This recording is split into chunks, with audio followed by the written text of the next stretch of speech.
Welcome to Mukta series. এই পার্টের শুরুতে চাওমানের সকালবেলা ঘুম ভাঙে। সে তার পাশে চেঞ্জিংকে দেখতে না পেয়ে তাকে ডাকতে থাকে। তখন সে একটা চিঠি পায় যাতে লেখা ছিল, আমি একটু কাজে যাচ্ছি, তুমি খাবার খেয়ে নিও। চাওমান এরপর চলে আসে তাদের দোকানে। এখানে সে তার মামাকে বলে, আমি তোমাকে একটা কথা বলতে এসেছি। মামা বলে, বলে ফেল, তোর আসল পরিচয় কেউ না জানলেই হলো। তখন চাওমান বলে, তুমি সত্যিই অনেক চালাক। মামা তখন বলে, মানে কি, তুই কি সত্যি তোর পরিচয় জানিয়ে দিয়েছিস? চাওমান বলে, রাজকুমার জেনেছে আর সে আমাকে মেনে নিয়েছে। মামা বলে, আর মহারাজ? চাওমান বলে, উনিও হয়তো মেনে নেবে। মামা বলে, হয়তো? তুই এটা কি করেছিস? দেখিস এইবার রাজা আমাদের সবাইকে মেরে ফেলবে। চাওমান তখন কল্পনা করে সেনারা এক এক করে সবাইকে ধরে নিয়ে যাচ্ছে। চাওমান ভয় পেয়ে বলে, মামা আমি এখন আসি। এদিকে জিমোর আজ পরীক্ষা, তবে সে অনেক বেশি নার্ভাস ছিল। তাই আলিয়া তাকে সাহস দেয়। সে তার সাথে পরীক্ষা হলের সামনে যায় আর জোরে জোরে বলতে থাকে, তুমি অবশ্যই ভালো করবে। সে তার গালে একটা কিসও করে দেয়। জিমো যখন মাত্র লিখতে নেয় তখন সে দেখতে পায় প্রশ্নে ছিল, একজন পুরুষ তার মনের মতো নারী পেয়ে গেছে। এটা দেখে তার আলিয়ার কিসের কথা মনে পড়ে যায় আর সে অজ্ঞান হয়ে পড়ে যায়। এদিকে চাওমান ঘরে আসলে চেঞ্জিং তাকে দেখে বলে, কি হয়েছে, মন খারাপ কেন? তখন চাওমান বলে, আপনি তো আমাকে মেনে নিয়েছেন, কিন্তু মহারাজ। চেঞ্জিং তখন তাকে নিয়ে বসায় আর বলে, এই হলো আমার পালিয়ে যাওয়ার প্ল্যান। এখন আমি তোমাকে সাথে নিয়ে যেতে চাই। আমি দূরে এক পাহাড়ে থাকবো, তুমি কি যাবে আমার সাথে? চাওমান বলে, আপনি যেখানে যাবেন আমিও সেখানেই যাব, কিন্তু মহারাজ কি আপনাকে ছাড়বে? আপনি ভবিষ্যতের রাজা। চেঞ্জিং বলে, আমার থেকে অনেক গুণে ভালো রাজা হবে ইউনো, তাই এই নিয়ে আমার কোনো চিন্তা নেই। চাওমান বলে, তাহলে আমারও আপনার সাথে যেতে কোনো অসুবিধা নেই। এদিকে জিম্মো পরীক্ষা হল থেকে বেরিয়ে আসলে আলিয়া জিজ্ঞেস করে যে কি হয়েছে। জিম্মো বলে, আগে বাড়ি চলো। বাড়ি যাওয়ার পর দেখা যায় জিম্মো ঘর থেকে বের হচ্ছে না। এরা দুজন তো কিছুই বুঝতে পারে না যে ওর কি হলো। হঠাৎ তারা দেখতে পায় জিম্মো দড়ি টানাচ্ছে। এটা দেখে তারা তাড়াতাড়ি করে তাকে নিয়ে আসে। জিম্মো বলে, আরে আমি দড়ি দিয়ে চুলগুলো বেঁধে রাখতে চেয়েছিলাম শাস্তি স্বরূপ। আমি এত বড় হয়ে গেছি, এখনো বাবার হোটেলে খাই। তার বাবা বলে, তো কি হয়েছে? জিম্মো বলে, তুমি কি আমাকে সারা জীবন খাওয়াতে পারবে? আলিয়া বলে, আমি তো পারবো, আমি খাওয়াবো তোমাকে। জিম্মো বলে, হ্যাঁ আমি বুঝতে পেরেছি, এখন তোমরা চলে যাও। জিম্মোর বাবা চলে আসার আগে সেই দড়িটাকে খুলে নিয়ে আসে। এদিকে চাওমান কাপড় চোপড় গোছাচ্ছিল। তখন ইউতাও এসে জিজ্ঞেস করে যে তুমি কোথায় যাচ্ছ? চাওমান বলে, কয়েকদিনের মধ্যেই আমরা প্রাসাদ ছেড়ে চলে যাব, তুমিও আমাদের সঙ্গে যেতে পারো, কারণ জিফাং যাচ্ছে। ইউতাও বলে, আমি গেলে এমনিই যাব, জিফাং এর জন্য যাব না। ইউতাও তখন তাকে একটা চিঠি দেয় আর বলে, তোমাদের দোকান থেকে এটা পাঠানো হয়েছে। চাওমান দেখতে পায় তার মামা তাকে ডেকেছে। ইউতাও তার সাথে যেতে চায়, তবে চাওমান মনে মনে ভাবে ওকে জানতে দেওয়া যাবে না যে আলিয়ার স্মৃতি নেই, তাই সে ইউতাওকে সাথে নেয় না। এমনকি চেঞ্জিং যেতে চাইলে সে তাকেও নেয় না। এরপরে সে জিম্মোকে বলতে থাকে, কি হয়েছে বলতো? এত ছোট বিষয় নিয়ে কেউ এভাবে রিয়াক্ট করে? তবে জিম্মো উল্টো ঘুরে যায়। চাওমান উঠে যেতে চাইলে তার মামা বলে, তুমি এসেছো, ওকে একটু বোঝাও। চাওমান তখন কান্নার নাটক করে বলে, কত কষ্ট করে আপনি আপনার ছেলেটাকে বড় করেছেন, অথচ দেখেছেন ও কেমন বাচ্চাদের মতো করে। তার মামাও তখন নাটক করে কান্না করতে থাকে আর বলে, কেন যে আমার স্ত্রী আমাকে ছেড়ে চলে গেল, একা একা কত কষ্ট করে ছেলেটাকে বড় করেছি। আলিয়া বলে, আরে আপনারা দুজন কি শুরু করেছেন? জিম্মো রেগে সেখান থেকে চলে যায়। এরপরে চাওমান বাড়িতে ফিরে আসে। সে ঘরে আসলে দেখতে পায় পুরো ঘর মোমবাতি দিয়ে সাজানো আর একটা বক্সে তার জন্য একটা সুন্দর জামা রাখা হয়েছে। তখনই চেঞ্জিং সেখানে আসে। সে বলে, পছন্দ হয়েছে? চাওমান বলে, তুমি কি করে বুঝলে এই কালার আমার পছন্দ? সে বলে, কারণ তুমি সবসময় এই কালারের ড্রেসই পরো।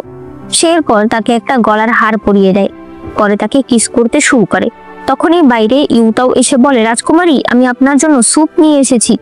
চাওমান তাড়াতাড়ি বলে, আমি স্যুপ খাবো না। তাই ইউতাও চলে যায়। চেঞ্জিং দেরি না করে চাওমানকে একেবারে বিছানায় নিয়ে আসে। তবে তখনই জিফাং এসে বলে, রাজকুমার। চেঞ্জিং বলে, তোর কি হয়েছে? জিফাং চলে যেতে চায়, তবে এরপর আবার বলে, কেন জানি আমার আপনার জন্য চিন্তা হচ্ছে। আজ রাত আমি আপনার ঘরের বাইরেই থাকি। এতে তো এদের দুজনের প্ল্যান একদম মাটি হয়ে যায়। এদিকে ইউনো এখন প্ল্যান করছে আসল আলিয়ার চাচাতো ভাই এরসাকে ডেকে নিয়ে আসার জন্য। হয়তো সে বড় কিছু করতে চাইছে। অন্যদিকে জিম্মোর মন কিছুতেই ভালো হচ্ছিল না। আলিয়া বলে, আমি না হয় ওকে নিয়ে বাইরে যাই, হতে পারে তাহলে ওর মনটা একটু ভালো হতে পারে।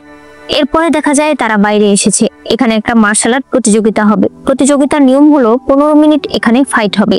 15 মিনিট পর যে দাঁড়িয়ে থাকতে পারবে সেই বিজয়ী হয়ে যাবে। দুজন লোক জিমুকে দেখে বলে, তোমার মতো লোক এখানে এসেছো, তুমিও কি ফাইট করবে নাকি?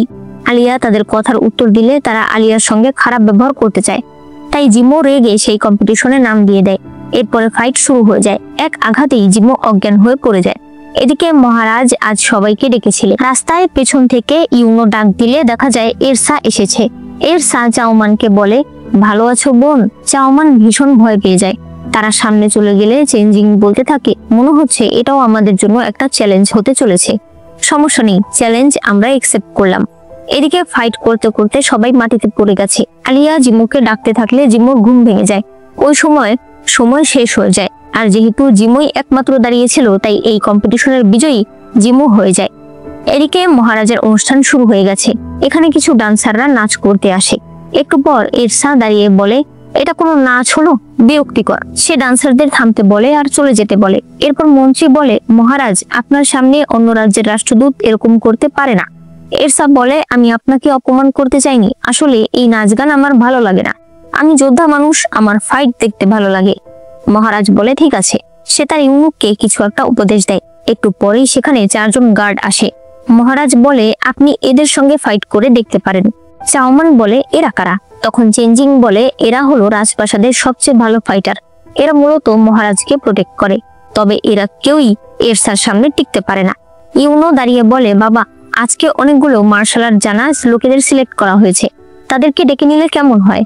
তখন আজকে মার্শাল আর্ট প্রতিযোগিতায় যারা জিতেছে তাদেরকে ডাকা হয়, যাদের মধ্যে জিমো ছিল, যাকে দেখে চাওমান আর চেঞ্জিং এর তো মাথাই ঘুরে যায়।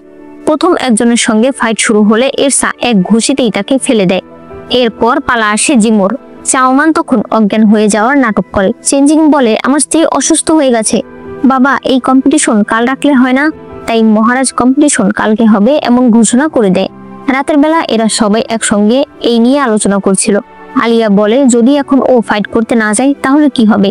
চেঞ্জিং বলে, মহারাজের আদেশ অমান্য করায় সাথে সাথেই মৃত্যুদণ্ড দেওয়া হবে। চাওমান বলে, তাহলে ওকে আমরা অসুস্থ বানিয়ে রাখি। কিন্তু জিমো বলে, অসম্ভব, আমি চেষ্টা না করে বসে থাকবো না। তখনই তার বাবা এসে তার মাথায় আঘাত করে তাকে অজ্ঞান করে ফেলে। তারা ভাবতে থাকে, এখন আপাতত তাকে অসুস্থ বানিয়ে রাখাটাই ভালো হবে।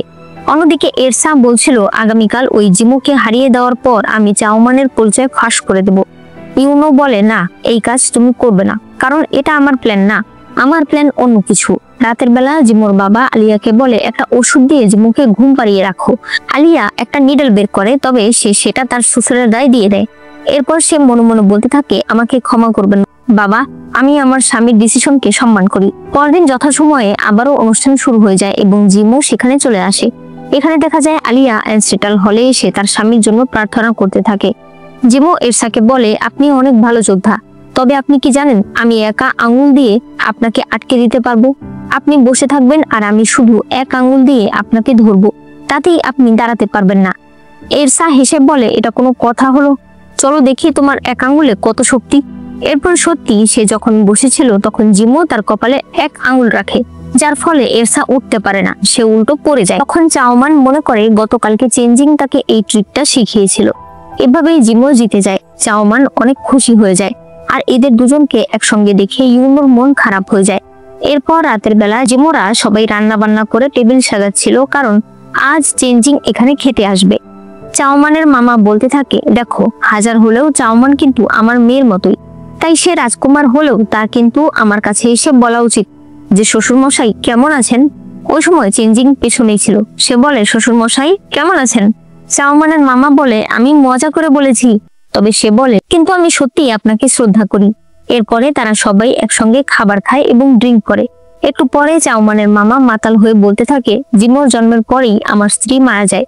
এরপর আমি একাই ওকে লালন পালন করেছি। আমি কোনোদিন আশাও করিনি আমার ছেলে রাজপ্রাসাদের এত বড় একটা মর্যাদায় যাবে। আমি অনেক খুশি যে আমি একটা ভালো ছেলের বউ পেয়েছি, নিজের মেয়ের মতো চাওমানকে পেয়েছি, আর একটা ভালো জামাই পেয়েছি। আমি এখন কিছুই চাই না, শুধু চাই তোমরা 4 জন ভালো থাকো। সে কান্নাকাটি শুরু করে দিলে জিমো আর আলিয়া তাকে নিয়ে ভেতরে যায়। এদিকে এরসা বলছিল, একটা স্কলারের কাছে আমি হেরে গেলাম, আমার মান সম্মান আর কিছুই রইল না। ইউনো বলে, আমি এটাই চেয়েছিলাম, কারণ এবার আমার প্ল্যান ঠিক মতো চলবে।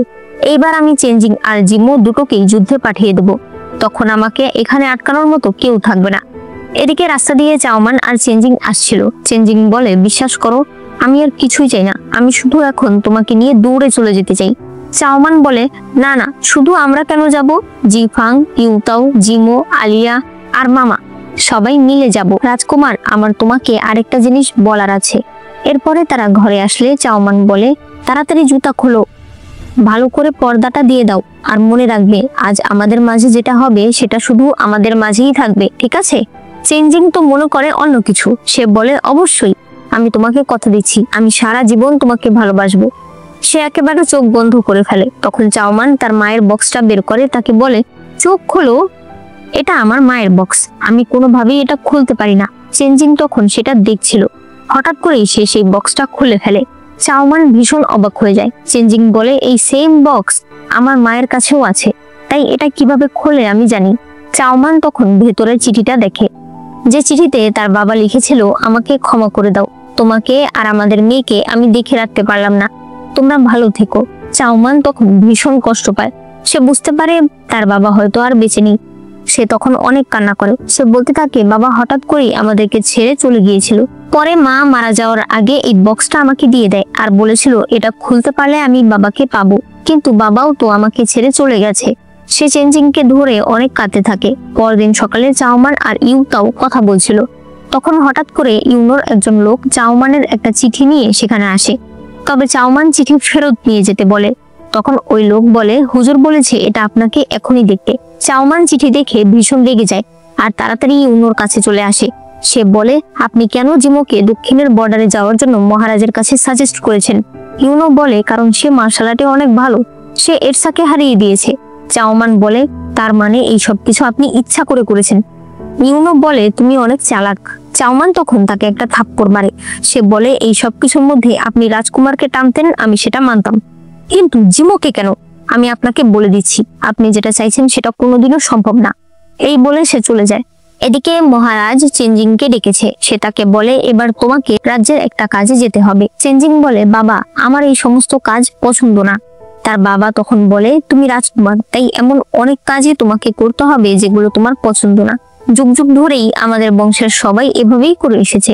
দক্ষিণে আমাদের যুদ্ধ চলছে, তোমাকে সেখানে যেতে হবে। চেঞ্জিং বলে, বাবা আমি যুদ্ধে যেতে চাই না। তার বাবা তখন বলে, একমাত্র সেখান থেকে জিতে আসলেই তোমাকে আমি যুবরাজ বানিয়ে দিলে কেউ এর বিরোধিতা করতে পারবে না। চেঞ্জিং নিচে বসে বলে, বাবা আমি যুবরাজও হতে চাই না। মহারাজ বলে, আমি তোমাকে একটা সত্যি কথা বলি, তোমার স্ত্রীর আসল পরিচয় আমি অনেক আগে থেকেই জানি, এমনকি জিমোর সঙ্গে তার কি সম্পর্ক তাও আমি জানি। চেঞ্জিং তখন বলে, দয়া করে এইসবের জন্য আপনি আমার স্ত্রীকে শাস্তি দেবেন না। মহারাজ বলে, না আমি কিছুই বলবো না, তুমি ওর সঙ্গে থাকতে পারো, এতেও আমার কোনো অসুবিধা নেই, তবে যেটা আমি চাই সেটা তোমাকে করতে হবে। তাই চেঞ্জিং এর আর কিছু করার থাকে না। এরপরে তারা সবাই একসঙ্গে কথা বলছিল। এখানে সবাই জিমোকে নিয়ে অনেক চিন্তা করছিল, কারণ জিমো তো আসলে মার্শাল আর্ট জানতো না। চলে আসার সময় চেঞ্জিং চাওমানকে বলে, বাবা তোমার আসল পরিচয় জেনে গেছে, তাই বাবা যেটা বলবে আমাকে সেটা শুনতেই হবে, তুমি চিন্তা করো না, জিমো আমার সাথে থাকবে, তাই ওকে আমি দেখে রাখতে পারবো। এরপর চাওমান চেঞ্জিং এর জিনিসপত্র গোছাচ্ছিল। তখন তার মনে পড়ে ছোটবেলায় তার বাবা তাকে ব্যাম্বো বাটারফ্লাই বানিয়ে দিত, যেটা ছিল নিরাপদ থাকার জন্য। চাওমান তাই অনেকগুলো ব্যাম্বো বাটারফ্লাই বানায়। চেঞ্জিং বলে, তুমি এগুলো কেন করছো? তখন চাওমান বলে, যাতে তুমি নিরাপদে থাকতে পারো। তুমি আমাকে কথা দাও, তুমি কিন্তু একদম সুস্থ অবস্থায় ফিরে আসবে। চেঞ্জিং তখন তাকে জড়িয়ে ধরে। এরপর বলা হয়, রাজকুমার চেঞ্জিং এবং জিমো তাদের সকল সৈন্যবাহিনী নিয়ে দক্ষিণে যুদ্ধের উদ্দেশ্যে চলে গেছে। এদিকে ইউনোর সৈনিক ইউনোর কাছে এসে বলে, আমি খোঁজ নিয়ে জানতে পেরেছি চাওমানের মা আর মহারানী বান্ধবী ছিল, তারা দুজনেই শিলিং রাজ্যের ছিল। মহারানীর মহারাজের সঙ্গে বিয়ে হয়ে যায় আর চাওমানের মায়েরও এই রাজ্যের এক অফিসিয়ালের সঙ্গে বিয়ে হয়। তবে এরপর সেই অফিসিয়াল একটা রাজদ্রোহী কাজে ফেঁসে যায়, যার ফলে মহারাজ তাকে মৃত্যুদণ্ড দেয়। তবে সে নাকি এখনো বেঁচে আছে এবং প্রাসাদের কোনো এক ঘরে বন্দি অবস্থায় আছে। ইউনো বলে, তাহলে তো চাওমানকে ওর বাবার সঙ্গে দেখা করাতেই হবে। এরপর ইউনো চলে যায় চাওমানের সঙ্গে দেখা করতে। সে বলে, অনেকদিন পর তোমার সঙ্গে দেখা। চাওমান বলে, তুমি কি পাগল হয়েছো নাকি? আমি তোমার ভাবি, তাই কথাবার্তা সাবধানে বলবে। ইউনো বলে, তুমি ভালো করেই জানো তোমার জায়গা আমার মনে কোথায় আছে, আমি কোনোদিনও তোমাকে আমার ভাবি মানি না। চাওমান বলে, নিজের ভাইকে যুদ্ধে পাঠিয়ে দিয়েছো যাতে তুমি আমার সঙ্গে ফ্লার্ট করতে পারো, আমি তোমাকে বলছি আমার সামনে থেকে সরো। সে একটু সামনে গেলে একটা ব্যাম্বো বাটারফ্লাই দেখতে পায়, যেটা দেখে সে অনেক অবাক হয়। তাই সে খুঁজতে খুঁজতে অন্য একটা প্যাভিলিয়নে চলে আসে, যেখানেও সে একই রকম ব্যাম্বো বাটারফ্লাই দেখতে পায়। সামনে গেলে সে একজন লোককে এরকম বাটারফ্লাই বানাতে দেখে। সে বলে, আঙ্কেল, এটা কি আপনি বানিয়েছেন? তখন সে ওই লোকের হাতে একটা কাটা দাগ দেখতে পায়। তার মনে পড়ে ছোটবেলায় তার বাবা যখন ব্যাম্বো বাটারফ্লাই বানাচ্ছিল তখন তার হাত ঠিক এই জায়গাতেই কেটেছিল। চাওমান বলে, আপনার হাত কিভাবে কেটেছে? সে বলে, ছোটবেলায় আমার মেয়ের জন্য ব্যাম্বো বাটারফ্লাই বানানোর সময় হাত কেটে গেছে। সে বলে, আপনি কি আপনার মেয়েকে মিস করেন? তার বাবা বলে, অবশ্যই। ওই সময় আমার হাতে আর কোনো উপায় ছিল না। আমার স্ত্রী আর আমার মেয়েকে আমাকে ফেলে আসতেই হয়েছিল। আর এখন আমি এমন ভাবে বন্দী হয়ে আছি যে আমি তাদের কাছে যেতে পারি না। চাওমান বলে, আপনার নাম কি ইউজি? আমি চাওমান। তার বাবা তখন ভীষণ খুশি হয়ে যায়। সে বলে, হ্যাঁ, আমি ইউজি, আমি তোমার বাবা। চাওমান বলে, তাহলে তুমি এতগুলো বছরে কেন একবারও আমাদেরকে খুঁজতে যাওনি? চলো, আমি এখন তোমাকে বাড়ি নিয়ে যাচ্ছি। তার বাবা তখন বলে, তুমি এখান থেকে চলে যাও।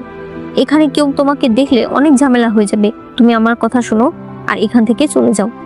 এরপরে চাওমান তার মামার কাছে আসে। সে তার মামাকে বলে যে আমি আমার বাবাকে খুঁজে পেয়েছি। তার মামা তখন অবাক হয়ে যায়। চাওমান বলে, আপনি কি সবকিছু জানেন? তখন তার মামা তাকে বলে তার বাবা ওই সময়ে একটা রাজদ্রোহী কাজে ফেঁসে যায়, তাই তাকে মৃত্যুদণ্ডের আদেশ দেওয়া হয়। সে আর চাওমানের মা ইচ্ছে করেই ওই বক্সটা চাওমানকে দিয়ে রেখেছিল, কারণ তারা ভেবেছিল চাওমান অন্তত একটা আশায় থাকবে যে একদিন সে এই বক্সটা খুলতে পারবে আর তার বাবাকে পেয়ে যাবে। তবে তারা জানতো যে চাওমান এই বক্সটা খুলতে পারবে না। তার মামা বলে, আমি ভাবতে পারিনি যে তুমি বক্সটা খুলে ফেলবে। চাওমান কান্না করে বলে, এবার আমাকে আমার বাবাকে বাঁচাতে হবে। এরপরে চাওমান যখন ঘরে ছিল তখন একজন সেবক এসে বলে, রাজকুমার ইউনো আপনাকে এখনই ডেকেছে। চাওমান সেখানে গেলে ইউনো বলে, আমি তোমাকে একটা জিনিস দেখাতে চাই। দেখা যায় সে চাওমানের বাবাকে ধরে নিয়ে এসেছে। এরপর সে তার লোকেদেরকেও বলে দেয় চাওমানকে বন্দি করে রাখতে। সৈনিক ইউনোকে বলে, এতে যদি চাওমান ম্যাডাম আপনার উপর আরো রেগে যায়। ইউনো বলে, কেন রাখবে? চেঞ্জিং যেটা করতে পারেনি আমি সেটা করে দেখিয়েছি। আমি ওর বাবাকে খুঁজে দিয়েছি, আর এবার আমার প্ল্যান হলো ওর বাবাকে জিম্মি করে ওকে বিয়ে করা আর এই খবরটা চেঞ্জিং এর কাছে পৌঁছে দেয়া। চেঞ্জিং যদি যুদ্ধ ফেলে দিয়ে এখানে চলে আসে তাহলে বাবা ওকে কোনোদিনও ক্ষমা করবে না। আর চাওমানও নিজের বাবাকে বাঁচাতে অবশ্যই ওর কাছে যাবে না। তাই আমিও দেখতে চাই চেঞ্জিং কি করে এইবারে যেতে। রাতের বেলা চাওমান তার বাবাকে দেখতে পায়। সে দৌড়ে তার কাছে যায় আর এরপর তাকে বসায়। তার বাবা বলে, চিন্তা করো না, ওরা কেউ আমার সঙ্গে খারাপ ব্যবহার করে না, তবে ওরা এখন আমাকে ব্যবহার করে তোমাকে কাজে লাগাবে। চাওমান বলে, তুমি চিন্তা করো না, রাজকুমার চেঞ্জিং চলে আসলে সবকিছু ঠিক হয়ে যাবে। তার বাবা বলে, ওই রাজকুমার কেমন? চাওমান বলে, অনেক ভালো, আমার সব বিপদে সে আমার সাথে থাকে। তার বাবা বলে, তাহলে আমার আর কোনো চিন্তা নেই। এদিকে চেঞ্জিং বসে চাঁদ দেখছিল। সে বলছিল, চাওমান, তোমাকে আমি অনেক মিস করছি। তখনই জিমো সেখানে আসে। চেঞ্জিং বলে, কি অদ্ভুত বিষয়, তাই না? আমার বিয়ে করার কথা ছিল আলিয়াকে, কিন্তু আমি বিয়ে করেছি নকল আলিয়াকে। আবার নকল আলিয়ার ভাই ভালোবেসে ফেলেছে আসল আলিয়াকে। জিমো বলে, এই জন্য আমার তোমাকে ধন্যবাদ জানানো উচিত, কারণ তুমি আসল আলিয়াকে বিয়ে করনি। যুদ্ধ তো প্রায় শেষ হয়ে যাচ্ছে, কয়দিন পরেই আমরা আবার ফিরে যাব, তাই এখন চাওমানকে মিস করতে হবে না। দেখা যায় চাওমানও চাঁদের দিকে তাকিয়ে চেঞ্জিংকে মিস করছিল। এরপর দেখা যায় মহারাজ এরসাকে ডেকেছে। সে তাকে বলে, দেখুন, আমি সরাসরি কথা বলা পছন্দ করি। আপনিও জানেন আর আমিও জানি যে বড় রাজকুমারের স্ত্রী আসলে রাজকুমারী আলিয়া নয়। এজন্যই আমি আপনাকে ডেকেছি। আপনাদের রাজ্যের সঙ্গে বিয়ের সুবাদে যে সকল ডিলের কথা হয়েছিল আমি সেই সবকিছুই সময় মতো পাঠিয়ে দেব। এরসা বলে, তাহলে এই নকল রাজকুমারী? মহারাজ বলে, সে থাকবে আমার ছেলের সঙ্গে। ওরা ভালো থাকলে আমার কি সমস্যা? এরসা এতে ভীষণ অবাক হয়ে যায়। সেই ইউনোকে বলে, তাহলে তুমি আমাকে কেন ডেকেছিলে? তোমার সঙ্গে হাত মিলিয়েই বা আমার কি লাভ হলো? ইউনো বলে, আমি অলরেডি কাজ শুরু করে দিয়েছি, আপনি একটু ধৈর্য ধরুন, আপনার কাজের ফল আপনি অবশ্যই পাবেন। এরপরে চাওমান ফিরে আসলে ইউতাও বলে, কি হয়েছে তোমার? তোমাকে কোথায় নিয়ে গিয়েছিল? চাওমান বলে, কিছুই না, ছোট রাজকুমার আমাকে বিয়ে করতে চায়, তবে আমি ডিসিশন নিয়ে ফেলেছি। দরকার পড়লে আমি মরে যাব, তবুও তাকে বিয়ে করব না। যদি আমার কিছু হয়ে যায় দয়া করে তুমি আমাদের দোকানটাকে দেখে রেখো। তখনই ইউনো সেখানে আসে। সে বলে, চলো আমি তোমাকে এক জায়গায় নিয়ে যাব। সে তাকে চাওমানদের দোকানে নিয়ে আসে। এখানে দরজা খোলে আলিয়া।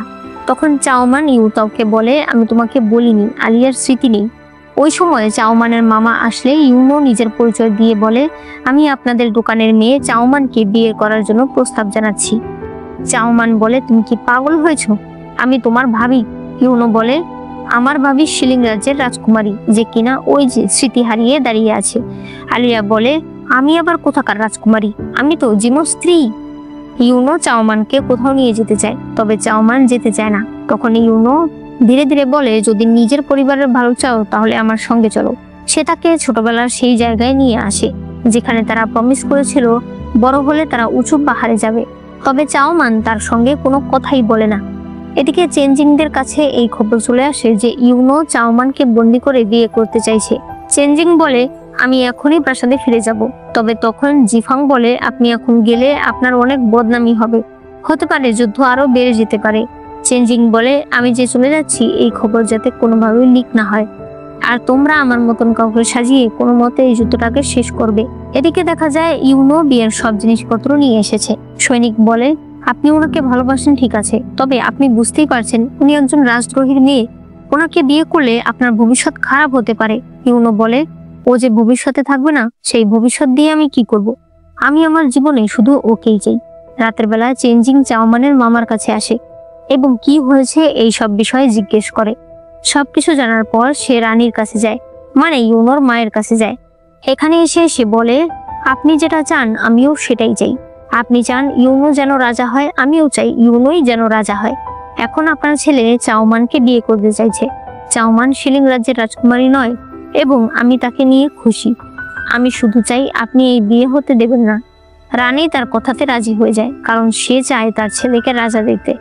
এরপর ইউনো চাওমানের কাছে গিয়ে বলে, আমি সব সময় তোমার পছন্দের জিনিস কিনে এনেছি, আমি আশা করব তোমার ভালো লাগবে। ঠিক আছে, তুমি রেস্ট করো। সে চলে গেলে সেখানে চেনজিং আসে এবং লুকিয়ে তাকে দেখতে থাকে। সে মনে মনে বলে, আর একটু অপেক্ষা করো, আমি তোমাকে এই কষ্ট পেতে দেব না। চাওমান দৌড়ে আসে, তবে সে কাউকে দেখতে পায় না। একটু পর ইউনোকে তার মা ডেকে পাঠায়। সে বলে, আমি শুনলাম তুমি নাকি বড় রাজকুমারের স্ত্রীকে বন্দি করে রেখেছো। ইউনো বলে, বন্দি করিনি, বরং বিয়ে করতে চাইছি।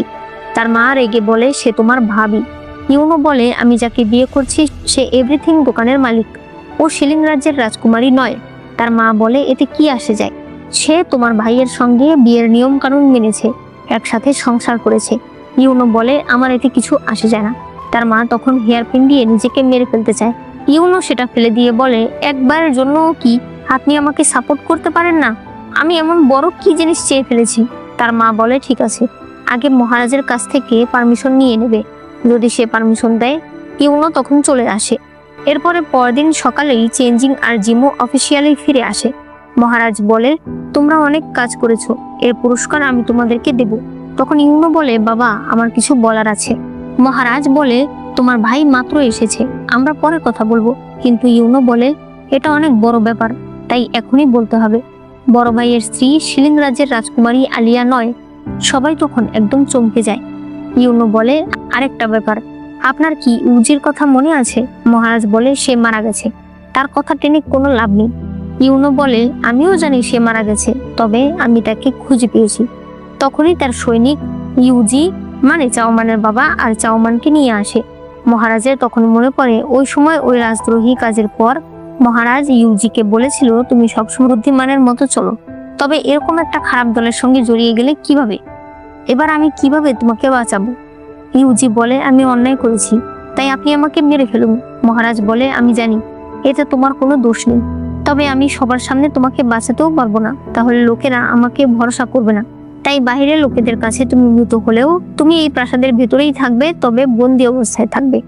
আমাকে ক্ষমা করে দাও, আমি শুধুমাত্র তোমার জন্য এইটুকুই করতে পারবো। বর্তমানে মহারাজ বলে, এটা তুমি কাকে ধরে নিয়ে এসেছো? আমার বন্ধু ইউজিকে আমি নিজের মৃত্যুদণ্ডের আদেশ দিয়েছি, এটা সে হতে পারে না। ইউনো বলে, আমি জানি, তবে আমার কাছে প্রমাণ আছে। ইতিহাস অনুযায়ী ইউজির ডান হাতে পোড়া দাগ রয়েছে এবং বাম হাতে সাপের ট্যাটু করা আছে, যার দুটোই ওনার হাতে রয়েছে। তাই বাবা আপনাকে ডিসিশন নিতেই হবে। তখন চাওমান নিচে বসে বলে, দয়া করে আমার বাবাকে জানে মারবেন না। পরিস্থিতি দেখে চেনজিং বলে, বাবা আমার কিছু বলার আছে। ইউজি একজন রাজদ্রোহী এবং আপনার আদেশ অমান্য করে সে এতদিন প্রাসাদে লুকিয়েছিল, তাই তাকে অবশ্যই মৃত্যুদণ্ড দিতে হবে। এবং চাওমান যেহেতু একজন রাজদ্রোহীর মেয়ে এবং সে মিথ্যা আলিয়া সেজে আমাকে বিয়ে করেছে, তাই তাকেও মৃত্যুদণ্ড দিতে হবে। ইউনো এই কথাতে একদম অবাক হয়ে যায়। তবে মহারাজের এখন কিছুই বলার ছিল না, কারণ সেখানে অনেক মন্ত্রীরা ছিল। তাই মহারাজ বলে, ঠিক আছে, তাহলে তুমি যেটা বলছো সেটাই হবে। এরপরে চেনজিং বিষ নিয়ে জেলখানায় যায়। প্রথমে সে চাওমানের বাবাকে বিষ খাওয়ায়, এরপরে চাওমানকে বিষ দেয়। চাওমান বলে, যদি তুমি এতে খুশি থাকো তাহলে আমার কোনো অসুবিধা নেই। সে সেই বিষ খেয়ে নেয়। তখন ইউনো সেখানে আসে। সে প্রচন্ড কান্না করতে থাকে। তবে চাওমান অলরেডি বিষ খেয়ে ফেলেছে। সে মাটিতে লুটিয়ে পড়ে। চেনজিং ইউনোকে একটা চিঠি দেয় আর বলে, এর মধ্যে অনেক অফিসিয়ালদের কার্যকলাপের প্রমাণ রয়েছে। আমি আশা করব এর মাধ্যমে তুমি একজন ভালো রাজা হতে পারবে। সে ভেতরে গিয়ে চাওমানকে কোলে তুলে নিয়ে আসতে থাকলে ইউনো বলে, ছোটবেলা থেকেই আমি যা চেয়েছি তা সবসময় তুমি পেয়েছো। আমি ভেবেছিলাম একটা জিনিস হয়তো আমি তোমার কাছ থেকে কেড়ে নিতে পারবো, তবে তাও পারলাম না। চেনজিং বলে, আমি কোনোদিনও তোমার কাছ থেকে কোনো কিছু কেড়ে নিইনি। আমি সবসময় তোমার ভালো চেয়েছি। আমি আশা করব দেরিতে হলেও এই বিষয়টা তুমি বুঝতে পারবে। এই বলে সে চাওমানকে নিয়ে চলে যায়। এরপর সে জিফাংকে বলে, এভরিথিং দোকানের সবাইকে বলে দাও সবকিছু গুছিয়ে নিতে। আজ রাতেই আমরা রওনা হব। একটু পর মহারাজ চেনজিংকে বলতে থাকে, তুমি প্রাসাদ ছেড়ে চলে যেতে চাও? তুমি কি পাগল হয়ে গেছো নাকি? চেনজিং বলে, আমি অনেক আগেই এই সব কিছু ছেড়ে চলে যেতে চেয়েছিলাম, তবে চাওমানকে নিয়ে যেতে চেয়েছিলাম। এখন চাওমান নেই, তাই আমি একাই পাহাড়ে চলে যেতে চাই। মহারাজ বলে, তুমি এটা কি বলছো? আর কয়দিন পর তুমি রাজা হয়ে যাবে। এরপর পুরো রাজ্য থাকবে তোমার হাতে। তুমি যা ইচ্ছে তাই করতে পারবে। এত বড় সুযোগ তুমি একটা মেয়ের জন্য ছেড়ে দিচ্ছ? চেনজিং বলে, সবকিছু হাতে পেলেই কি সুখী হওয়া যায়? আপনি সত্যি করে বলুন তো, আপনি কি সুখী? মহারাজ বলে, যদি আমি তোমার এই কথা না শুনি, চেনজিং বলে, তাহলে আমি বাঁচবো না। মহারাজ তখন প্রচন্ড রেগে যায়। সে বলে, ঠিক আছে, তাহলে চলে যাও, আর কোনোদিনও আমার চোখের সামনে আসবে না। এরপরে দেখা যায় চেনজিং তার মাকেও একটা চিঠি লিখেছে। চিঠিতে সে বলেছে, আমি আশা করব আপনি ভালো থাকবেন। আমি আপনাকে একটা কথা বলে যাই, আমি কোনোদিনও আপনার ছেলে হয়ে নিজেকে ছোট মনে করিনি। পরের জন্মেও আমি আপনার ছেলেই হতে চাই। এরপরে রাতের বেলা তারা সবাই রাজ্য ছেড়ে চলে যাচ্ছিল। পরে আমাদেরকে বলা হয়, আসলে চেনজিং চাওমান আর তার বাবাকে একটা ওষুধ খাইয়েছিল, যেই ওষুধটা আসলে চেনজিং নিজে খেয়ে এই প্রাসাদ ছেড়ে চলে যেতে চেয়েছিল। যে ওষুধটা খেলে মানুষ কয়েকদিন পর্যন্ত অজ্ঞান হয়ে থাকে, যাতে বোঝা যায় না যে সে বেঁচে আছে কিনা। এরপর আমরা দেখতে পাই তারা দূরে একটি পাহাড়ি গ্রামে সবাই বসবাস করতে শুরু করেছে। তারা সবাই খাবার খেতে গেলে চাওমান বলে, এত খাবার কেন? তখন আলিয়া বলে, এই সব খাবারই গ্রামবাসীরা দিয়ে গেছে। কেউ খাবার জিমোকে দিয়ে গেছে, কেউ খাবার আলিয়াকে দিয়ে গেছে, কেউ চাওমানকে দিয়ে গেছে, তাই অনেকগুলো খাবার হয়ে গেছে। রাতের বেলা জিফাং জিমোকে বলে, আমার ইচ্ছা কি জানো? ইউতংকে বিয়ে করে বিয়ের পর আমরা 4টা বাচ্চা নিব। জিমো বলে, এটা কোনো কথা? আমার একটা মেয়ে হলেই যথেষ্ট। জিফাং বলে, তুমি এখনো আলিয়াকে বিয়ে করছো না কেন? সে বলে, কিভাবে করব? ওর তো স্মৃতি নেই। ওকে বিয়ে করলে আমার কাছে মনে হয় আমি যেন ওকে ব্যবহার করব। তখনই চেনজিং সেখানে আসে। সে বলে, আচ্ছা বলো তো, আমি কি দেখতে হ্যান্ডসাম? তারা মাথা নেড়ে বলে, হ্যাঁ। সে বলে, আমি কি ভদ্র? তারা মাথা নেড়ে বলে, হ্যাঁ। চেনজিং বলে, তাহলে কোনো গ্রামবাসী আমাকে কেন খাবার দিল না? আমাকে কেউ পছন্দ করে না। সে মন খারাপ করে বিছানায় শুয়ে পড়ে। এদিকে চাওমানেরও মন খারাপ ছিল। তারা জিজ্ঞেস করে যে কি হয়েছে। তখন চাওমান বলে, মনে হচ্ছে ওই চেনজিং এর বাচ্চা আমাকে এখন আর ভালোবাসে না। আজ রাতে খাবারের পর আমি বললাম, চলো একটু বাহির থেকে হেঁটে আসি। সে আমাকে বলে, কি তোমার যেতে হবে না, আমি একাই হেঁটে আসব। এই নিয়ে সে ভীষণ মন খারাপ করে বসেছিল। পরদিন রাজপ্রাসাদ দেখানো হয়। মহারাজ ইউনোকে বলে, প্লেগ অনেক বেশি বেড়ে গেছে, তুমি আমাকে কিছু সাজেশন দাও তো। ইউনো তখন একটা ডাক্তারের নাম বলে। মহারাজ বলে, না, ওনার চরিত্র ভালো না, তাই ওনাকে আমি পাঠাতে পারবো না। ইউনো বলে, এটা কোনো কথা হলো? এরকম পরিস্থিতিতে আপনি মানুষের চরিত্র নিয়ে পড়ে আছেন। মহারাজ ভীষণ অবাক হয়ে যায় তার ব্যবহারে। ইউনো বলে, আসলে সমস্যা হলো সাজেশনটা আমি দিয়েছি। যদি আজ আমার জায়গায় এই একই কথা বড় ভাইয়া বলতো, তাহলে আপনি আরো উল্টো তার প্রশংসা করতেন। রানী বলে, কিভাবে কথা বলছো তোমার বাবার সঙ্গে? তবে ইউনো কোনোভাবেই নত হয় না। সে বলে, আমি আপনাদের মুড খারাপ করে দিয়ে থাকলে আমাকে ক্ষমা করবেন। এই বলে সে চলে যায়। এরপরে ইউনোর মা ইউনোকে ডেকে পাঠায়। সে বলে, তুমি আজকে তোমার বাবার সঙ্গে কিভাবে কথা বলছিলে? ইউনো বলে, সারা জীবন শুধু আপনি আমার খারাপ দিকটাই দেখে গেলেন, আমার কোনো ভালো কাজই নেই। আমার কোনো ভালো কাজে আপনি কোনোদিন প্রশংসাও করেন না। রানী বলে, তুমি এভাবে কেন কথা বলছো? আমি তোমাকে কত কষ্ট করে বড় করেছি। ইউনো বলে, জানি আপনি অনেক কষ্ট করে আমাকে বড় করেছেন, এজন্য আমি আপনার মন মতো হয়েছি। আপনি আমার কাছে আর কি চান? আমি শুধুমাত্র আপনার কাছে একটা জিনিস চেয়েছিলাম, সেটাতেও আপনি আমাকে সাপোর্ট করেননি। রানী সৈনিকদের ডাক দেয়, তবে কেউ আসে না। তখন ইউনো সৈনিকদের ডাক দেয় আর বলে, আজ থেকে রানী এই প্যাভিলিয়নে বন্দী থাকবে। তার সকল প্রয়োজনীয় জিনিস সময় মতো এখানে পাঠিয়ে দেওয়া হবে। সে তার মাকে বলে, আজ থেকে আপনার আর আমার পথ আলাদা। এই বলে সে বাইরে আসলে তার সৈনিক বলে, ইম্পেরিয়াল একজন ইউনো প্রায়ই রাজকুমার চেনজিংয়ের সঙ্গে দেখা করে। ইউনো বলে, খোঁজ নিয়ে দেখো চেনজিং এখন কোথায় আছে আর তারা কোন বিষয়ে কথা বলে। এরপরে সে চাওমানের ছোটবেলার সেই ফিতাটা হাতে নিয়ে কান্না করতে করতে বলে, সব দোষ আমার। আমি যদি ওই সময় জোর করে তোমাকে বিয়ে না করতে চাইতাম, হয়তো আজ তুমি বেঁচে থাকতে। এদিকে চেনজিং ঘুম থেকে উঠলে দেখতে পায় সবাই যার যার কাজ নিয়ে ব্যস্ত, শুধুমাত্র সেই খালি পড়ে থাকে। তাই রাতের বেলা সে ভাবতে থাকে, সবাই কাজ করে, শুধু আমি কোনো কাজ করি না। আমি তো বুঝেই পাই না আমার কি কাজ করা উচিত। তখন চাওমান সেখানে আসে। সে তার কাছে বসলে চেনজিং তাকে বলে যে তার জীবনের এখন কোনো লক্ষ্যই নেই। সে বুঝতেই পারছে না এখন তার কি করা উচিত। চাওমান বলে, আমি একবার বইয়ে পড়েছিলাম, এই পৃথিবীর সকল প্রাণী কোনো না কোনো কাজের জন্য জন্ম নিয়েছে, তাই তুমিও কোনো না কোনো কাজের জন্যই এসেছো। তুমি একটু ধৈর্য ধরো, হয়তো সামনে তুমি তোমার লক্ষ্য পেয়ে যাবে। চেনজিং তার কথাতে ভীষণ খুশি হয়ে যায়। তারা যখনই একজন আরেকজনকে কিস করতে যায়, তখন চাওমানের বাবা সেখানে চলে আসে। সে বলে, এত রাতে তোমরা এখানে কি করছো? চাওমান বলে, আমাদের তো বিয়ে হয়েছে। তার বাবা বলে, তোমার বিয়ে হয়েছে আলিয়া নাম নিয়ে, আমার মেয়ে হিসেবে না, তাই এই বিয়ে আমি মানি না। এখন তোমরা যার যার ঘরে চলে যাও। তাই তারা সেখান থেকে চলে যায়। পরদিন সকালে চেনজিং জিফাংকে বলে, আমি চাওমানকে বিয়ের জন্য প্রপোজ করতে চাই। আগেরবার ওকে বিয়ে করেছিলাম আমি অন্য পরিচয়ে। এই কথা বাহির থেকে চাওমান শুনে ফেলে। সে আলিয়ার কাছে এসে বলে, চেনজিং আমাকে বিয়ের জন্য প্রপোজ করতে চায়, আমার যেন কেমন একটা লাগছে। আলিয়া বলে, কেমন আবার লাগছে? এটা তো খুশি হওয়ার কথা, অন্তত ও তোমার জন্য কত কিছু করে। আর জিমোকে দেখো, মনেও করে না যে আমাদের বিয়েও করতে হবে। একটু পরে চেনজিং জিমোর সঙ্গে এই বিষয়ে আলাপ করে। জিমো বলে, ভালো হয়েছে, তোমরা এবার ভালো মতো বিয়ে করে নাও। চেনজিং বলে, তুমি আর আলিয়া কবে বিয়ে করবে? জিমো বলে, কিভাবে করব, ওর তো স্মৃতি নেই। চেনজিং বলে, ওর যদি জীবনেও স্মৃতি না আসে, তুমি কি আজীবন কুমার থেকে যাবে নাকি? জিমো বলে, দরকার পড়লে তাই থাকবো, তবে স্মৃতি ছাড়া আমি ওকে এভাবে বিয়ে করতে পারবো না। এরপর আলিয়া জিমোর জন্য খাবার নিয়ে আসে। কথায় কথায় সে বলে, চেনজিং আবারও চাওমানকে বিয়ে করতে যাচ্ছে, তোমার কি মনে হয় না আমাদেরও বিয়ে করা উচিত? এটা শুনে জিমো খাবার রেখে তাড়াতাড়ি চলে যেতে থাকে। এদিকে চেনজিংও চাওমানকে এই বিষয়ে জিজ্ঞেস করতে আসে, তবে চাওমান তো জানে যে চেনজিং কি বলবে, তাই সেও পালাতে শুরু করে। বাহিরে এসে চাওমান বলে, আমার জিমোর সঙ্গে কথা আছে, আর জিমো বলে, আমার চাওমানের সঙ্গে কথা আছে।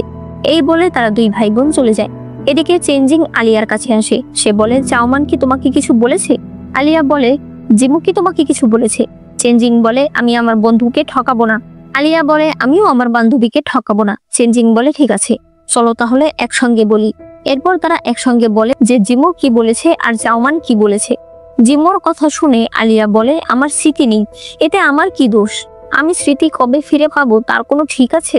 চেনজিং বলে, তাহলে এক কাজ করি, তুমি নাটক করো যে তোমার স্মৃতি ফিরে এসেছে, তাহলেই একমাত্র জিমো তোমাকে বিয়ে করবে। চেনজিং এরপর একটা প্ল্যান বলে, যেভাবে সে চাওমানকে প্রপোজ করবে। ওই সময় হঠাৎ করে তাদেরকে দেখে আলিয়া অজ্ঞান হয়ে যাবে আর তার সবকিছু মনে পড়ে যাবে। আলিয়া বলে, তোমাদের খুশির সংবাদ দেখে আমার অজ্ঞান হওয়ার কি আছে আমি বুঝলাম না। চেনজিং বলে, তাহলে বলো তুমি কি করতে চাও? তখন আলিয়া আরেকটা প্ল্যান বলে, যাতে তার মাথায় আঘাত লাগবে আর সে বলবে যে তার সবকিছু মনে পড়ে গেছে। এই প্ল্যানে তারা দুজন রাজি হয়ে যায়। এরপর দেখা যায় তারা 6 জন বাড়ি থেকে বের হতে চায়, তবে সামনে চাওমানের বাবা আর মামা বসেছিল, তাই তারা কিভাবে বের হবে বুঝতে পারছিল না। এজন্য প্রথমে চাওমান যায়, এরপর ধীরে ধীরে এক এক করে তারা প্রত্যেকে বেরিয়ে যায়। তারা সবাই কাশকুল দেখতে আসে। একটু পরে আলিয়া আর চেনজিং প্র্যাকটিস করছিল, তবে আলিয়ার অ্যাক্টিং খুবই বাজে ছিল, যেটা দেখে চেনজিং তাকে শেখাচ্ছিল যে কিভাবে করতে হবে। এদিকে এরা দুজন লুকিয়ে তাদেরকে দেখছিল। জিফাং সাথে একটা সুতা টেনে রেখেছিল, কারণ এটাও একটা প্ল্যানের অংশ ছিল। সে বলে, চলো না আমরা দুজনেও যাই। ইউতাও বলে, কেন, আমরা তাদের মাঝখানে কেন যাব? আমি আলাদা প্রপোজাল চাই, যেখানে স্পেশালি তুমি আমার জন্য সবকিছু করবে। জিফাং বলে, ও আচ্ছা ঠিক আছে। এরপর আলিয়া গাছে মাথা ঢুকতেই পারছিল না, কারণ তার ভয় লাগছিল। তাই চেনজিং তাকে একটু জোরে ধাক্কা দিয়ে দেয়। তবে তখন চাওমান আর জিমো এটা দেখে ফেলে। ওই সময় জিফাং সুতা ধরে টানতে থাকে, যার উপর থেকে ফুলের কাপড়িগুলো নিচে পড়বে। তবে সেটা তো গাছের ডালে আটকে গেছে। চাওমান চেনজিং এর উপরে ভীষণ রেগে যায় যে সে কেন আলিয়াকে জোরে ধাক্কা দিল। জিমো আর চাওমান আলিয়াকে নিয়ে বাড়িতে চলে আসে। এরা দুজনও পালিয়ে যায়। বেচারা চেনজিং এর পুরো প্ল্যান নষ্ট হয়ে যায়।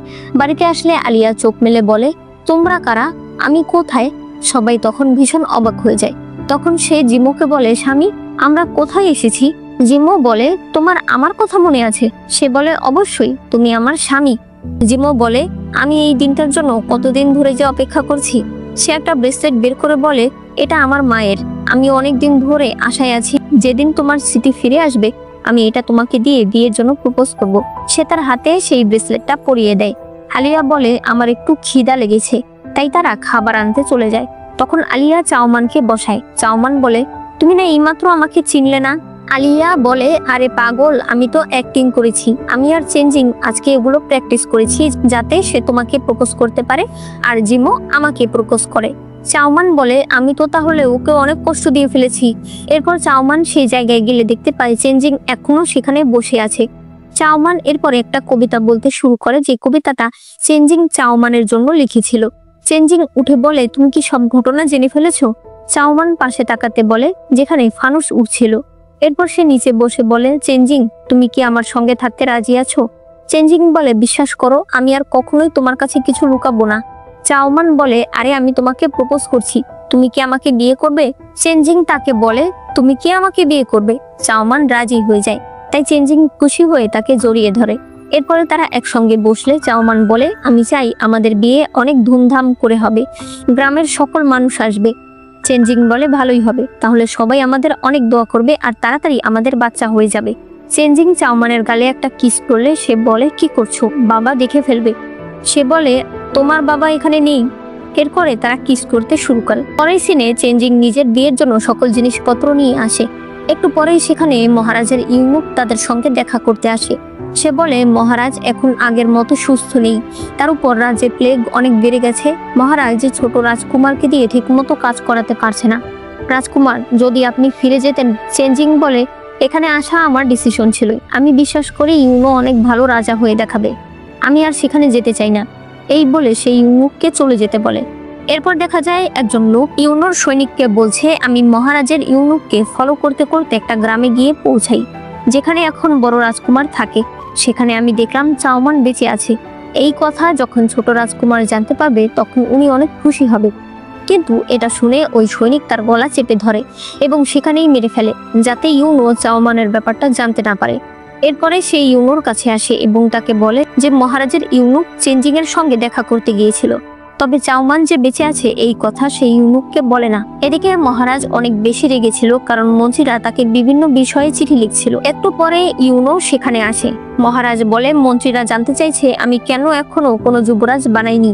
চেনজিং বলে, তাহলে বানিয়ে ফেলুন আমাকে, এমনিতেও বড় ভাই তো নেই, আর আজ আপনি আমাকে কেন ডেকেছেন?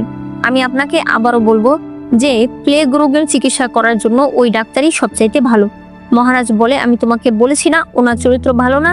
ইউনো বলে, তাতে কিছু আসে যায় না, আমি অলরেডি ওনাকে পাঠিয়ে দিয়েছি, আর আপনি বৃদ্ধ হয়ে গেছেন, তাই এখন থেকে আপনি ঘরেই থাকবেন। সেই ইউনুককে বলে, যদি বাইরে থেকে কেউ বাবার সঙ্গে দেখা করতে আসে তাকে তৎক্ষণাৎ মেরে ফেলা হবে। এই বলে সে চলে যায়। মহারাজ চিৎকার করে বলতে থাকে, তুই একটা জানোয়ার। কাপড় সে অনেক অসুস্থ হয়ে যায়। এদিকে গ্রামের চিফ সবার সঙ্গে কথা বলছিল যে প্লেগ রোগের রিফিউজিরা তাদের গ্রামে ঢুকতে পারে। একটু পরেই শোনা যায় প্লেগের রিফিউজিরা এই গ্রামে চলে এসেছে, তারা তাদেরকে বের করে দিতে চায়। তখন চেনজিং বলে, না, ওরাও তো মানুষ, আমার কাছে অন্য একটা উপায় আছে। আমরা যদি প্রত্যেক ঘর থেকে 5 কেজি করে চাল নিয়ে তাদের খাবারের ব্যবস্থা করি তাহলে আপাতত তাদের অভাব দূর হয়ে যাবে, আর আমি ওনাদের চিকিৎসার ব্যবস্থাও করছি। তার এই কথা গ্রামের বাকিদের পছন্দ হয়। এরপরে তারা সবাই মিলে সেই সকল রিফিউজিদের দেখাশোনা করতে শুরু করে। চেনজিং রাজপ্রাসাদের ইউনুককে চিঠি পাঠিয়ে দেয় যেন এখানে প্লেগ রোগীদের জন্য ডাক্তার পাঠানো হয়। কয়েকদিন পর সেই সকল লোকেরা সুস্থ হয়ে যায় এবং তারা যখন জানতে পারে যে চেনজিং, চাওমান, জিমো, আলিয়া অর্থাৎ এখানে 2 জুটি বিয়ে করতে যাচ্ছে, তখন তারা তাদেরকে শুভেচ্ছা জানাতে থাকে। এরপরে এরা সবাই বিয়ের জন্য প্র্যাকটিস করছিল। প্র্যাকটিস শেষ হলে সবাই ঘর থেকে বের হয়ে যায়। চাওমান চেনজিংকে বলে, আমার ভাগ্য অনেক ভালো যে আমার তোমার সঙ্গে দেখা হয়েছে। চেঞ্জিং বলে, না, আমার ভাগ্য ভালো, তাই তো আমি তোমাকে পেয়েছি। এদিকে সৈনিক এসে ইউনোকে বলে প্লেগের এরিয়া সম্পূর্ণ ঠিক হয়ে গেছে, কারণ বড় রাজকুমার সকল রোগীদের চিকিৎসার ব্যবস্থা করেছে, থাকা খাওয়ার ব্যবস্থা করেছে। ইউনো বলে ও না প্রাসাদ ছেড়ে চলে গেছে, তারপরও ওর কোনো শান্তি নেই কেন? তখনই আরেকজন সৈনিক একটা চিঠি নিয়ে সেখানে আসে, যেই চিঠিতে লেখা ছিল চাওমান বেঁচে আছে। যেটা দেখে ইউনো বলে, তোমার সাহস কি করে হলো এত বড় কথাটা লুকানোর? সে সৈনিককে একটা চর মারে, এরপর বলে এখনই ওই গ্রামে যাও আর সেখানে থাকা সবাইকে মেরে ফেলো, শুধুমাত্র চাওমান বাদে। ওকে আমার কাছে বাঁচিয়ে নিয়ে আসবে। এদিকে দেখা যায় এরা লুকিয়ে দেখতে চাইছিল যে চাওমান আর আলিয়া লুকিয়ে লুকিয়ে কি করে। হঠাৎ করেই তারা ঘরে ঢুকে যায় আর চেঞ্জিং চাওমানের হাত থেকে তার ব্যাগটা কেড়ে নিতে চায়। ওই সময় হঠাৎ তারা বুঝতে পারে আসলে চাওমান শহর থেকে তার বিয়ের ওড়না সেলাই করে নিয়ে এসেছে, কিন্তু এখন চেঞ্জিং এর টানাটানিতে সেটা ছিঁড়ে গেছে। এটা বুঝতে পেরে চেঞ্জিং সরি বলে চাওমান তাদেরকে বের করে দেয়। চাওমানের অনেক মন খারাপ ছিল। ইউতাও বলে তুমি এটা আমাকে দিতে পারো, যদিও আমার হাতের কাজ এত ভালো না, তবে আমি সেলাই শিখেছি, আমি হয়তো ঠিক করতে পারবো। এরপরে ইউতাও সেলাই করছিল, তখন জিফাং সেখানে তার গায়ে একটা শীতের জামা দিয়ে তার পাশে বসে। ইউতাও বলে না ঘুমিয়ে এখানে কেন এসেছো? সে বলে একটু তোমার সঙ্গে বসে থাকি। এরপর বলে তোমাকে না অনেক সুন্দর লাগছে। ইউতাও বলে আমি জানি, আমি এমনিতেই সুন্দর। জিফাং বলে ওনাদের বিয়ে হয়ে গেলে তারপর আমরাও বিয়ে করব। ইউতাও বলে তুমি একটু আমার কাছে এসে বসো। সে তাকে কাছে ডাকতেই থাকে, এরপর হঠাৎ তার গালে কিস করে দেয়। জিফাং তাকে দেখতে থাকলে সে তার চোখ ধরে আর বলে আমাকে এভাবে দেখো না। জিফাং বলে আমি তোমাকে দেখব। সে বলে তাহলে ভালো করে দেখো। এরপরেই ইউতাও বলে আরে এটা আমাকে রাতের মধ্যে সেলাই করতে হবে। জিফাং বলে তোমার জন্য একটা সেলাই করো। ইউতাও বলে আমার বিয়ের ওড়না নেই। সে বলে আমি তোমার জন্য বিয়ের ওড়না সেলাই করে দেব, তোমার জন্য আমি বড় একটা বিয়ের ওড়না সেলাই করে আনবো। পরদিন সকালে চাওমানের বাবা চেঞ্জিংকে বলে আমি তোমাকে একটা কথা বলতে চাই, তোমাদের বিয়ে হতে চলেছে, সামনে গিয়ে এমন দিন আসতে পারে যখন তোমার চাওমানকে ভালো লাগবে না, তখন তুমি তাকে ছেড়ে দিও, ডিভোর্স দিয়ে দিও, এতে আমার কোনো অসুবিধা নেই, কিন্তু তুমি যদি কোনোভাবে ওকে আঘাত করো তাহলে কিন্তু আমি ভুলে যাব যে তুমি কোনো রাজপুত্র। চেঞ্জিং বলে আমি আপনার কথা মনে রাখবো। এদিকে জিমোর বাবা তার জন্য নিজের জমানো টাকাগুলো নিয়ে এসেছে। সে বলে এগুলো আমি রেখেছিলাম চাওমানের জন্য, কিন্তু যেহেতু ও ভালো স্বামী পেয়ে গেছে তাহলে এগুলো তুমি তোমার কাছে রেখে দাও। আমি চাই তোমার বিয়ের অনুষ্ঠানটা অনেক বড় করে করো, তোমার মা অনেক আগেই আমাদের ছেড়ে চলে গেছে, আমি যতটা পেরেছি তোমাকে মায়ের আদর দিয়ে বড় করার চেষ্টা করেছি, এখন তোমাকে দেওয়ার মতো আমার কাছে এই কয়টা টাকাই আছে। জিম্মু তার বাবার কথা শুনে অনেক ইমোশনাল হয়ে যায়। এরপরে সকালে আলিয়া চাওমানকে বলে ইউতাও সারা রাত ধরে সেলাই করে ঠান্ডা লাগিয়ে ফেলেছে।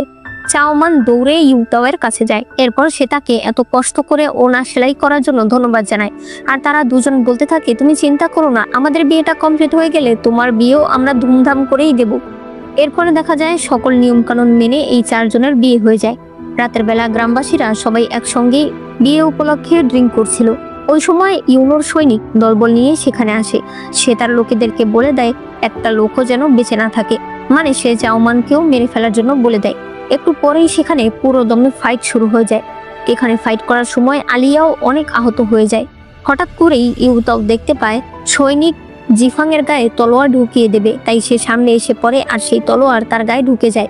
ওই সময় চেঞ্জিং এসে তাদের সঙ্গে ফাইট করে আর জিফাংকে বলে ইউতাওকে নিয়ে চলে যেতে। এরপরে চেঞ্জিংও বাড়িতে আসে। এখানে দেখা যায় সবাই অনেক বেশি অসুস্থ। জিমোর বাবা বলতে থাকে তোমরা তাড়াতাড়ি এখান থেকে চলে যাও, আর এরপরেই সে মারা যায়। মুহূর্তের মাঝেই চাওমানের বাবাও অসুস্থ হয়ে যায় আর সেও সবাইকে তাড়াতাড়ি এখান থেকে পালাতে বলে মারা যায়। ওই সময় সৈনিক বাকি লোকেদেরকে বলে এখানে গান পাউডার ছিটিয়ে দিতে। তখনই সেখানে গান পাউডার ছিটিয়ে দিয়ে ব্লাস্ট করা হয়। এরপর সৈনিক ইউনোর কাছে আসলে ইউনো বলে চাওমান কোথায়? সে বলে কেউ বেঁচে নেই। ইউনো তখন আবারও ভেঙে পড়ে, সে সৈনিককে এখান থেকে চলে যেতে বলে। এরপর দেখা যায় জঙ্গলের মাঝে আলিয়ার জ্ঞান ফেরে। সে জিমোকে দেখে বলে তুমি কে? তোমার সাহস কি করে হলো রাজকুমারীর গায়ে হাত দেয়ার? জিমো তখন বুঝতে পারে আলিয়ার স্মৃতি এখন ফিরে এসেছে। তখনই তারা জিফাং এর কান্না শুনে সেখানে যায় আর আমরা দেখতে পাই চাওমান আর চেনজিংও এখানে আছে। জিফাং অনেক কান্নাকাটি করছিল আর আলিয়াকে বলছিল ইউতাওকে বাঁচাতে। আলিয়া চেক করে বলে ওকে আর বাঁচানো সম্ভব না। ইউতাও বলে চিন্তা করো না, এমনিতেও আমার জীবনের আর কিছু দেখার বাকি নেই। রাজকুমারী ভালো আছে, চাওমান ভালো আছে, আমি বুঝতে পেরেছি সত্যিকারের ভালোবাসা কি। তাই আমার মনে কোনো আক্ষেপ নেই। তবে আমার শুধু একটাই কষ্ট, আমার বিয়ে হলো না। বিয়ে ছাড়া মারা গেলে তো আমি ভূত হয়ে যাব। জিফাং তখন নিজের কাছে থাকা লাল ওড়না বের করে আর বলে, এই ওড়নাটা আমি তোমার জন্য তৈরি করতে চেয়েছিলাম। আমরা এখনই বিয়ে করব। সে সেভাবেই বিয়ের শপথ নিতে থাকে। শপথ নেওয়া শেষ হলেই তারা বুঝতে পারে ইউতাও মারা গেছে। জিফাং চিৎকার করে কান্না করতে থাকে। এরপর তারা 3টা মেমোরিয়াল ট্যাবলেট সাজিয়ে তাদের জন্য শোক পালন করতে থাকে। এখানে চেনজিং বলছিল, যদি আমি রাজপ্রাসাদ ছেড়ে চলে না আসতাম তাহলে হয়তো আজ এগুলো হতো না। সে অনেক কান্না করতে থাকে। এরপর তারা তাদের সেই ভাঙা বাড়িতে যায়। চাওমান বলে, চেনজিং, একটা জিনিস মনে রাখবে, আমাদের ভাগ্য আমাদের কন্ট্রোলে থাকে না। তবে তুমি যা ডিসিশন নেবে আমি সবসময় তোমার সাথে আছি। চেনজিং বলে, তুমি কি তাহলে আমার সঙ্গে রাজপ্রাসাদে যাবে? সে বলে, অবশ্যই। সে তাকে জড়িয়ে ধরে। এদিকে আলিয়া জিমোর কাছে আসে। সে বলে, চাওমানের সঙ্গে বিয়ের পালকি বদল করার পর আমি নদীর পাড়ে আসি। এরপরে আমার আর কিছু মনে নেই। তবে আমি বুঝতে পারছি তোমার সঙ্গে হয়তো আমার বিয়ে হয়েছে, ও যদি আমি ওই সময় চেনজিংকে বিয়ে করে নিতাম তাহলে হয়তো এই সব কিছু হতো না। জিমো বলে, না, এতে তোমার কোনো দোষ নেই। আলিয়া বলে, আমি শিলিং রাজ্যে যাচ্ছি। বাবাকে বলে আমি সৈন্যদল এখানে নিয়ে আসব। তুমি কি আমার সঙ্গে যাবে? জিমো কোনো কথা বলে না। এরপর দেখা যায় আলিয়া চলে যাচ্ছে। সে যখন সামনে যেতে থাকে তখন হঠাৎ করেই পেছন থেকে জিমো আসতে থাকে। সে বলে, তুমি যেখানে যাবে আমিও তোমার সাথে যাব। এরপর চাওমানরাও রাজধানীতে চলে আসে। এখানে তারা চাওমানদের দোকানে আসে। এদিকে ইউনো আবারও ড্রিঙ্ক করতে শুরু করেছে।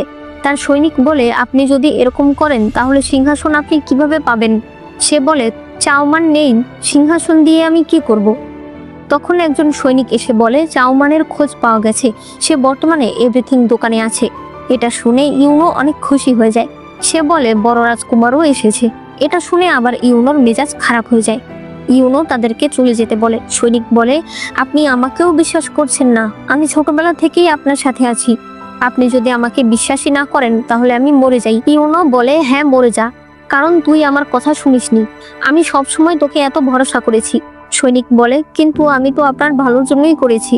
সে বলে, আমার আশেপাশের সবাই বলে তারা যা করে সব নাকি আমার ভালোর জন্যই করে, কিন্তু আসলে তারা করে যাতে আমি সিংহাসন পেয়ে যাই আর আমার দ্বারা তাদেরও কিছু লাভ হয়।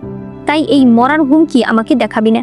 সে তলোয়ার ফেলে দিয়ে বলে, আমার কাজ এখনো শেষ হয়নি, তাই কাজ শেষ না হওয়া পর্যন্ত তোকে বাঁচতে হবে। এরপর দেখা যায় চেনজিং এর কাছে খবর আসে যে ইউনো তাকে ডেকেছে।